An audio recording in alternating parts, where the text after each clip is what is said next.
शेतकऱ्यांसाठी आजचा हवामान अंदाज, पीक विमा, पीएम किसान, नमो शेतकरी तसेच शेती विश्वातील आजच्या ताज्या घडामोडी पाहण्यासाठी व्हिडिओ शेवटपर्यंत जरूर पहा। जीएसटीचे 6,000 कोटी केंद्राकडून मिळाले, पूरग्रस्त शेतकऱ्यांच्या मदतीसाठी वापरणार का? महाराष्ट्रात आलेल्या पुरामुळे नुकसान झालेल्या शेतकऱ्यांना आर्थिक मदतीची मागणी केली जात असताना केंद्र सरकारकडून देय असलेल्या जीएसटीच्या हिश्श्यापैकी 6,148 कोटींचा अग्रिम हप्ता केंद्र सरकारने राज्याला दिलेला आहे। त्यामुळे यंदा पूरग्रस्त शेतकऱ्यांना दिवाळी पूर्वी मदत करण्यासाठी या निधीचा उपयोग राज्य सरकार करणार का, असा प्रश्न उपस्थित केला जात आहे। भरपाई अनुदानासाठी संघर्ष, ॲग्रीस्टॅग ओळखपत्र असतानाही कागदपत्रांची शेतकऱ्यांकडे मागणी। जिल्ह्यातील शेतकऱ्यांकडे कागदपत्र असल्याची हमी देणारे ॲग्रीस्टॅग ओळखपत्र असताना देखील शेतकऱ्यांकडून भरपाई आणि अनुदानासाठी विविध कागदपत्रे द्यावे लागत असल्यामुळे शेतकरी बेजार झालेले आहेत। हाताचे ठसे घेण्यासाठी बाळासाहेबांचा मृतदेह 2 दिवस मातृश्रीवर ठेवला, रामदास कदम वक्तव्यावर ठाम, उद्धव ठाकरेंची नार्को टेस्ट करण्याची मागणी। शक्तीपीठसाठी 80,000 कोटी, मग कर्जमाफीसाठी का नाहीत? सुप्रिया सुळे यांचा संतप्त सवाल। ही वेळ राज्याच्या हितासाठी एकत्र येण्याची। देशभरात 550 कापूस खरेदी केंद्र सुरू, 11 राज्यांमधील शेतकऱ्यांना याचा फायदा। राज ठाकरे यांची तूर्तास वेट अँड वॉच, टाळीबाबत सावध भूमिका, मुंबईतील पदाधिकाऱ्यांशी चर्चा। मराठीच्या मुद्द्यावर एकत्र आलो आहोत, ते एकत्र राहण्यासाठी, अशी भूमिका उद्धव ठाकरे यांनी दसरा मेळाव्यात जाहीरपणे मांडली। तरी देखील 24 तास उलटल्यानंतर देखील महाराष्ट्र नवनिर्माण सेनेने टाळी दिलेली नाही। महाराष्ट्रात कागदी स्टॅम्प पेपरला गुड बाय, महसूल मंत्री बावनकुळे यांचा महत्त्वाकांक्षी निर्णय, ई बॉन्डचे सरकारचे क्रांतिकारी पाऊल। शेतकऱ्यांसाठी शिवसेनेचा 11 ऑक्टोबरला हंबरडा मोर्चा, अतिवृष्टीग्रस्तांना तातडीने नुकसान भरपाई मिळालीच पाहिजे, उद्धव ठाकरे नेतृत्व करणार। 5 ऑक्टोबर पासून मराठवाडा व्यापी आंदोलन, तहसील व जिल्हाधिकारी कार्यालयांसमोर निदर्शने, ग्रामसभा आणि गाव भेटी, गाव बैठकांचे सत्र। खासगी कापूस केंद्र चालकांकडून शेतकऱ्यांची सर्रास लूट, शासनाने जाहीर केलेला भावाचा विसर, शेतकऱ्यांमध्ये तीव्र संताप। राज्यात दरवर्षी वन्य प्राण्यांमुळे 40,000 कोटींचे पीक मातीमोल, गोखले संस्थेचा अभ्यास, शेतकऱ्यांना 2% भरपाई। दिवाळीत ग्राहकांना मिळणार स्वस्त कांदा, निर्यात ठप्पमुळे राज्यात साठलाय कांदा, जानेवारीत दर वाढण्याची शक्यता। जळकोट तालुक्यातील अतिवृष्टीग्रस्त गावांना आमदार रोहित पवार यांची भेट, निवडणूक काळातील शासन निर्णयाची अंमलबजावणी करण्याची मागणी। भंडारा जिल्ह्यातील लाडक्या बहिणी अपात्रतेच्या फेऱ्यात, लाभार्थ्यांमध्ये संतापाची लाट, 32,522 जणांना झटका, आकडेवारीच विभागाकडे उपलब्ध नाही। नागपूर जिल्ह्यातील 204 गावांमध्ये नाही अंत्यसंस्कारासाठी घाट, हायकोर्टाने सरकारकडून मागितले उत्तर। नागबीड तालुक्यात नुकसान 90%, परंतु मिळालेत 20%, उन्हाळी धान पीक नुकसानग्रस्तांच्या तोंडाला पाने पुसलीत। ऑनलाईन जुगाराविरुद्ध नवीन नियम, केंद्र सरकारची रोख आणि सट्टा आदी प्रकारच्या बक्षिसांवर बंदी। रक्ताने हात माखलेल्यांनी मराठा समाजाबद्दल बोलू नये, मनोज जरांगे यांचा धनंजय मुंडे यांना इशारा, दिवाळीनंतर शेतकऱ्यांच्या प्रश्नावर आंदोलन।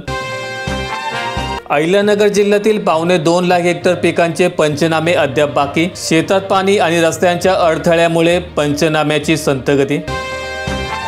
सोनवडेत मोबाईल टॉवरसाठी ग्रामस्थांचा रास्ता रोको, रेंज अभावी शासकीय कामकाजात वक्तव्य, ऑनलाईन सेवेपासून नागरिक वंचित। अमरावतीत 4,203 पानंद रस्ते कामांना गती, आजवर 449 कामे पूर्ण झालीत, मातोश्री ग्रामसमृद्धी शेत पानंद रस्ते योजना। उमराणे बाजार समितीत नवीन लाल कांदा खरेदी विक्रीला शुभारंभ, उमराणेत मिळालाय 5,100 तर खारीपाटा येथे 5,555 रुपये प्रति क्विंटलला दर, उन्हाळी कांदा दरात वाढ होण्याची शक्यता। अकोल्याची नजर अंदाज पैसेवारी 48 पैसे जाहीर, 7ही तालुक्यामध्ये 50 पेक्षा कमी, दुष्काळ जाहीर होण्याची शक्यता। जन्ममृत्यू विभाग झालाय जाम, शासनाच्या नव्या नियमामुळे अनेक अडचणी, दाखल्यांसाठी गर्दी होते। नेवासे तालुक्यात तुरीच्या झाल्यात अक्षरशः तरट्या, अतिपावसाचा फटका, ढगाळ वातावरणामुळे शेतकरी चिंतेत, खरीपाची इतर पिके देखील वाया, तूर फुलोऱ्यात शेतकरी चिंतेत, पीक हातातून जाणार। अमरावती जिल्ह्याची आणेवारी 56 पैशांवर, 1.25 लाख हेक्टर पिके नष्ट, आणेवारी कमी केल्यामुळे शेतकऱ्यांमध्ये रोष।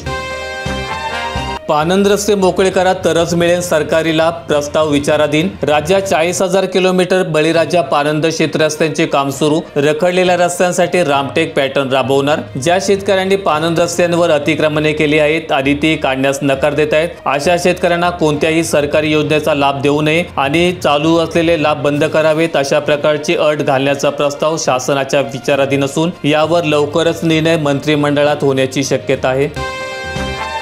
आजपासून चेक होणार काही तासात क्लिअर। बँकांची नवीन क्लिअरन्स सिस्टीमची चाचणी सुरू। पूर्वी लागत होते 2 दिवस। 1 कोटी टनाच्या वर ऊस गाळप होण्याची शक्यता। नांदेड विभागातील 30 कारखान्यांपैकी केवळ 9 कारखाने सहकारी। हरभरा पिकासाठी महाडीबीटीवर अर्ज करा। तालुका कृषी अधिकारी सागर डोंगरे यांचं शेतकऱ्यांना आवाहन। शेतकऱ्यांसाठी सुवर्ण संधी। भारतातून शेतीमालाची रशिया वाढवणार आयात। रशियाचे राष्ट्राध्यक्ष व्लादिमीर पुतीन यांची ग्वाही। रशियाचे राष्ट्राध्यक्ष व्लादिमीर पुतीन यांनी प्रशासनास भारतातून शेतीमाल आणि औषधे खरेदी वाढवण्याचे आदेश दिलेत आणि त्यामुळे अमेरिकेने लादलेल्या आयात शुल्कामुळे अडचणीत आलेल्या शेतीमालाच्या निर्यातीला काही प्रमाणात दिलासा मिळू शकेल। नाशिक जिल्ह्यात मुहूर्तालाच खरीप कांद्याची आवक कमी, दरात देखील नरमाई। अतिवृष्टीचा फटका, सरासरी 1000 ते 1700 रुपयांचा दर।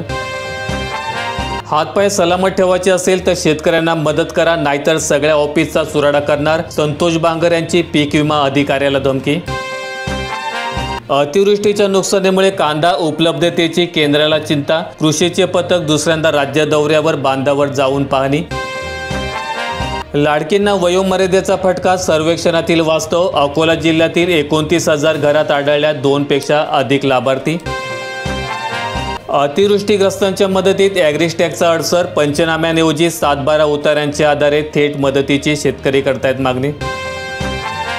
दिवाळीपूर्वी शेतकऱ्यांची दिवाळी। नाशिक जिल्ह्यात 93,000 हेक्टरवरील पंचनामे पूर्ण। 8 दिवसात मदत मिळण्याची शक्यता। पावसाने विश्रांती घेतल्याने महसूल आणि कृषी विभागाचे अधिकारी संयुक्तपणे शेतपिकांच्या नुकसानीचे पंचनामे वेगाने पूर्ण करतायत, जेणेकरून दिवाळीपूर्वी शेतकऱ्यांना मदत मिळू शकेल।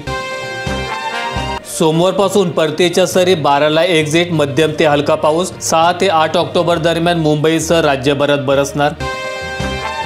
शेतकऱ्यांचा परभणीत आक्रोश। हेक्टरी 50,000 रुपयांसाठी मोर्चा। ढगफुटी, जोरदार पाऊस आणि अतिवृष्टीमुळे शेतकऱ्यांचे अतोनात नुकसान, मदत तुटपुंजी। सोलापूर जिल्ह्यात मदत निधी प्रोसेसमध्ये सुमारे 1500 पूरग्रस्तांची 1.5 कोटी रुपयांची रक्कम पडून। जिल्ह्यामध्ये 150 टन चारा उपलब्ध। 144 निवारा केंद्रामधून सर्व बाधित घरी परतले। शनिवारी 4 ऑक्टोबर सायंकाळपर्यंत सर्वांच्या खात्यात मदत निधी जमा होईल, अशी माहिती निवासी उपजिल्हाधिकारी अभिजित पाटील यांनी दिली। शेतकऱ्यांना हेक्टरी 50,000 मदत द्यावी, ॲडव्होकेट प्रकाश आंबेडकर यांची मागणी। माहिती आवडल्यास व्हिडिओला लाईक करून शेअर करा। दररोजच्या बातम्या पाहण्यासाठी आपल्या YouTube चॅनेलला सबस्क्राईब करायला विसरू नका।